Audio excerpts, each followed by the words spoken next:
Hello, you amazing people. It is Riley LH here with another video, and we have a new camera and more lighting. So these videos are going to look way better, but we're here working on the Turbo Miata again. You can see, well, partially Turbo Miata. The front of the turbo is off, actually being sent off to powder coating right now. But in last episode, we custom made our own turbo manifold, and now we're making our own downpipe.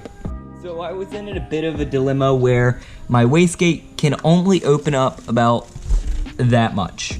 It can normally be able to open that much, so I'm losing a lot of movement because this flange style I'm using, it's not meant for a wastegate, but I think I can get it to work. I'm gonna Dremel it out some and try to go and get a bit more movement. As well, I'm gonna pour out the wastegate itself on the turbo, so there's more exhaust flowing through there, so I really hope we don't have to deal with boost creep, because I also don't really want to wait for another flange to come in and have to buy another one, and one that is compatible normally for a wastegate is going to stick out a lot more. So we're going to try, hopefully we don't have boost creep, because if we do, we're going to have to remake the downpipe, which wouldn't be fun, but we're going to give it a shot. We live and we learn. So I'm going to go ahead and get this flange on and bolt it up to the turbo, so then we can go ahead and start mocking up the piping we have. Wait, actually, before we do that, let me go over what I have. So I have one flange, again, not really meant for wastegate, but internal wastegate specifically, but hopefully we can make that work. And we have two of these piping. It's all stainless steel, including a flange to connect from the piping to my exhaust. So I made sure that fits up already, and this is all 2.5 inch, like the rest of my exhaust system, so this should be plenty of opening for how much power we're going to be pushing. We're going to be pushing about 200 with this car. Okay, so we got our flange on there, and there is one small problem, and that is these bolts are so close together. Sorry, there's not enough lighting in there. Those bolts are so close together that you can't get a 2.5 inch pipe on it. So what I am going to do is I'm going to oval out the pipe just by putting it into the vise, and that will clear those bolts. So if I go and do that, then it will actually be able to go on there, and then I'll pour it out the flange so I get as much flow as possible. But now we're gonna go measure and do our first 90. So I think I'm gonna start the 90 about there-ish and get it to cook down as much as possible. I already measured it. I have about 3 inches to be able to clear safely and conservatively. So we're gonna see how I can get 3 inches out of this.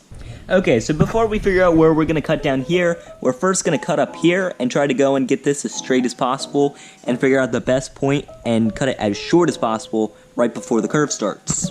So not making my table bandsaw is kind of coming to bite me in the butt. This pipe is not going to be very easy to cut in the cold cut saw, so we're going to try our best to make this work and cut as much as possible. Hopefully we don't have to angle grinder like half of it off, but if we do, hey, we'll make it work.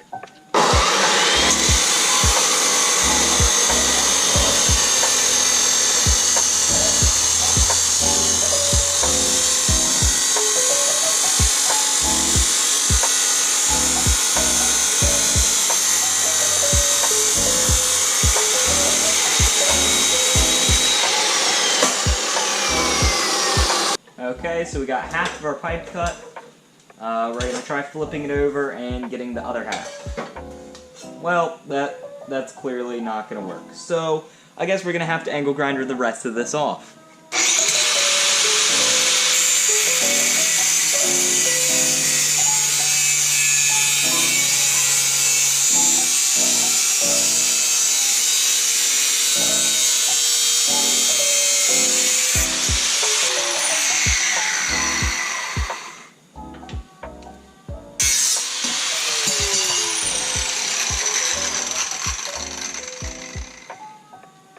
Yeah, this cut's definitely not straight. This is why I don't like the angle grinder, especially on small disc like this.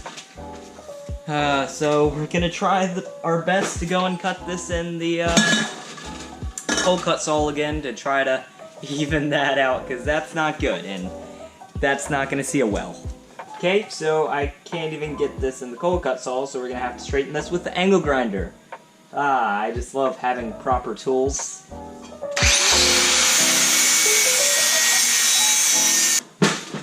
Okay, so we got that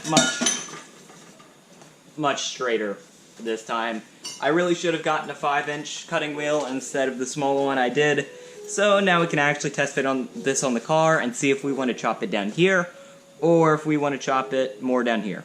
Okay, so now we can go and just take this pipe and weave it in.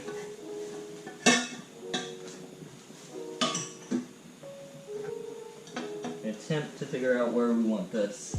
So that's a little bit too long down there, so I'm going to have to cut that as well. So I'm pretty well sure I know where I want that now. I pretty much want it just dead in the center so it goes straight down. Okay, so now we're going to go ahead and try to angle this in the cold cut saw as well as possible. Which, this may not go great, but it might just be a little bit better than the angle grinder.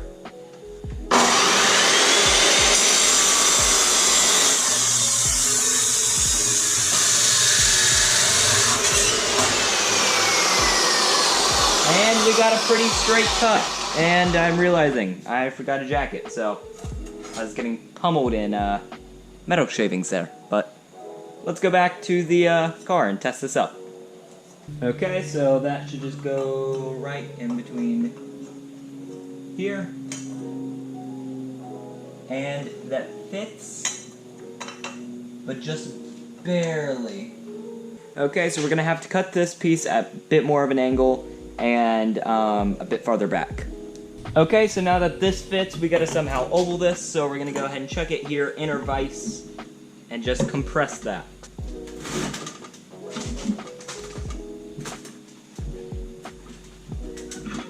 Okay, so now that this is ovaled out as best as possible, this should fit in there, and very tightly, but it does, with no room to spare. So we're gonna go and oval it out just a little bit more to be safe. So you can see we have the portion of the downpipe in, and that's because it's just gonna be way easier to go and weld this, we'll tack it to the flange now, instead of trying to tack it later outside of the car and trying to duct tape it and keep it all together. This is just gonna make the rest of the downpipe way easier to make, so we're gonna go ahead and tack it in the car. You can see I chucked a towel over everything to try not to get too much splatter everywhere. So let's hope that doesn't catch on fire, and let's go ahead and tack it. Okay, so apparently my grounding isn't good enough, because nothing happened. Oh, my negative electrode isn't hooked into my... Okay, so now that our negative electrode is actually connected up, we should be able to tack it in now.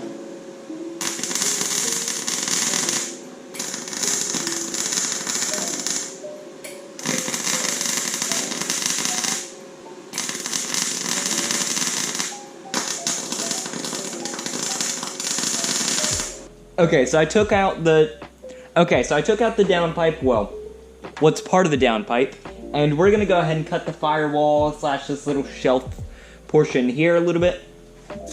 About an inch, half an inch to an inch back, so I can have a little bit more clearance on my downpipe. Right now it is very, very tight, and I've seen people they go ahead and cut that.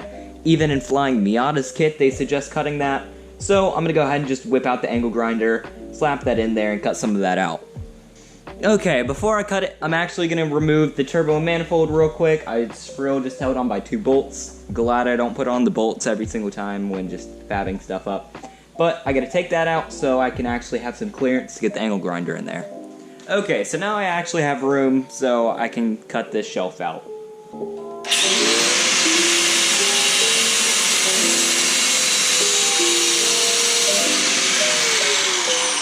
Okay, we got the next piece of the downpipe in, and I am not changing anything for the camera. That was really finicky.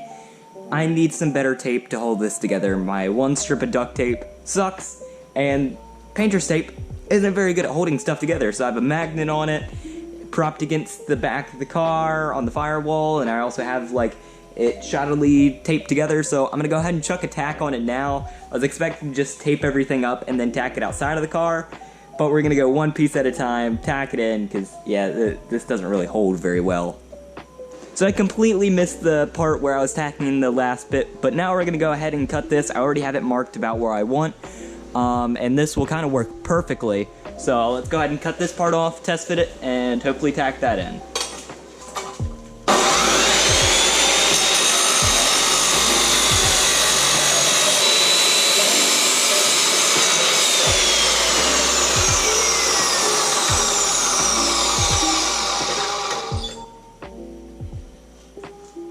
Okay, so we're just gonna file this down and then we're gonna go test fit it in the car. And before we do that, I actually want to go and explain how to make a downpipe. It's honestly really simple, but at the same time, it's a little bit hard.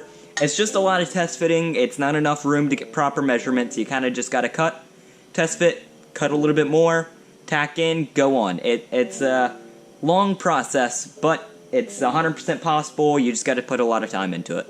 Okay, so you can see the downpipe is out of the car because there is no way I'd be able to tack this. It is way too deep in there and has to be way too precise of a thing. So I marked it 3 times, lined all of them up, put them in the vise, so we're gonna go ahead and tack it. And this piece I did also cut straight there, and that lines up perfectly in the car, so we're gonna go ahead and tack this on before my camera dies.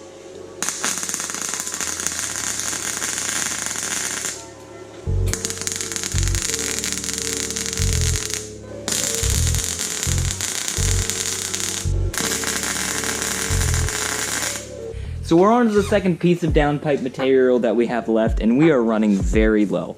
To my calculations, we should have like the perfect amount, but you can see we have the front part of the cold cut saw taken off, and that's because there's no way I feel comfortable with getting a straight cut in the angle grinder with this, especially with how precise this one needs to be. It needs to be like a really perfect bend.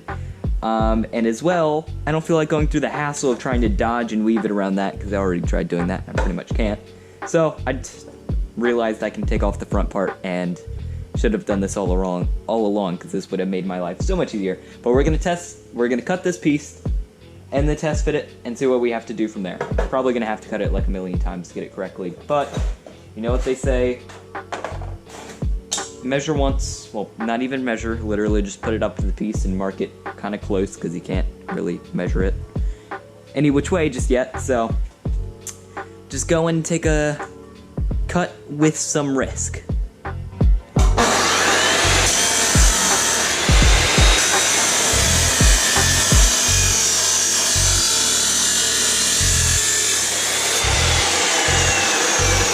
Go and find as many straight pieces as we can. Try to conserve these straights as much as humanly possible, because we had like 24 inches of straight pipe, being like a little bit conservative if we're just making sure we weren't getting in the bends and stuff, and the distance is 24 inches that we have to get. So let's really hope we have enough pipe.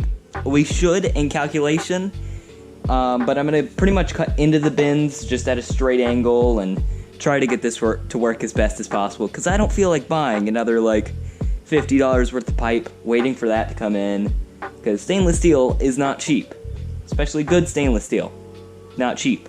So gonna go get as many straight pieces as I can and then try welding those out. I am running a little bit low on wire, so at least I want to get everything tacked on and make sure it all fits, and try welding out as much as possible, but the welding wire, that'll only take like a day or 2 to come in, and I can work on the intercooler piping in that time. Okay, instead of going and trying to find all these straight pieces and cutting them, we're just gonna do the same thing one more time and just...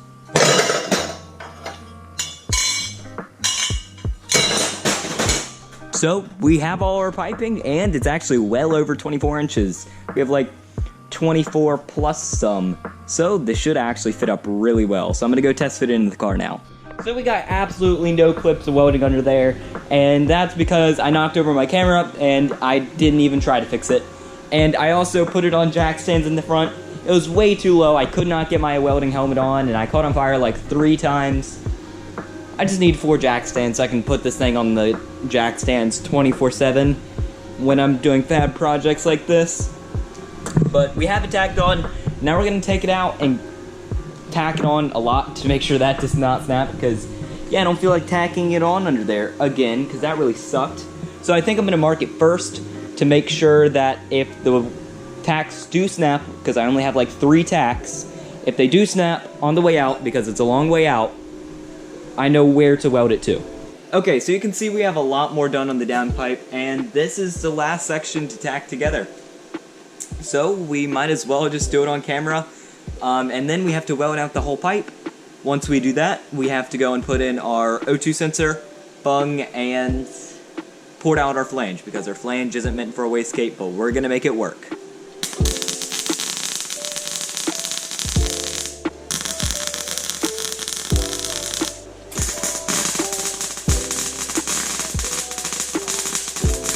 So we test fitted the downpipe and the car with the last piece tacked on, and it fits amazing. So now it's time to weld it all out, but first, we gotta go and get our O2 bung in.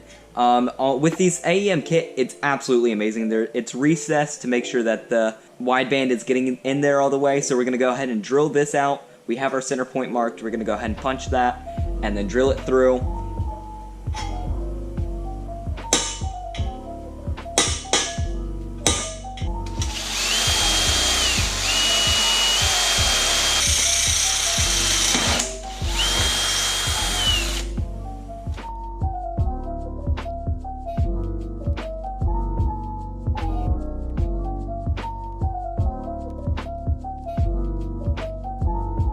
What we're going to do is we're going to go ahead and port this out, and we're going to go and file down as much as we can with just a flat disc so we can make sure our wastegate can open up and we're not getting a bunch of boost creep.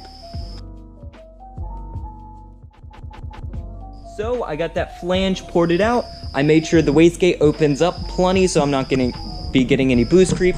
The flange is fully welded out, made sure everything fits, and it's done. Now I can chuck it back on the car. Now I'm not going to do that just yet. I'm going to do my oil lines, I'm going to delete AC, I'm going to drill the oil pan, I'm going to go and get all that stuff done first, and then I'll put it all back in with the turbo and all that, because working around that is going to be really annoying. So the question is, should you make your own downpipe? Honestly, yeah. It's going to be a lot longer of a process than just having a shop do it, or going and buying a full pre-made kit, but it's going to be a lot cheaper, you're going to save a lot of money, and gain a lot of skills. Just make sure you do research, watch a bunch of YouTube videos, make sure your wire's proper, make sure you have a good metal. You don't want just some O'Reilly's exhaust piping. Make sure you have good downpipe because otherwise it's gonna leak and you don't want that to do that. So if you guys have learned anything from this video or just purely enjoyed it, like, subscribe, comment, you know all that good jazz, and I hope you guys have a great day. See you guys all next time. Peace out.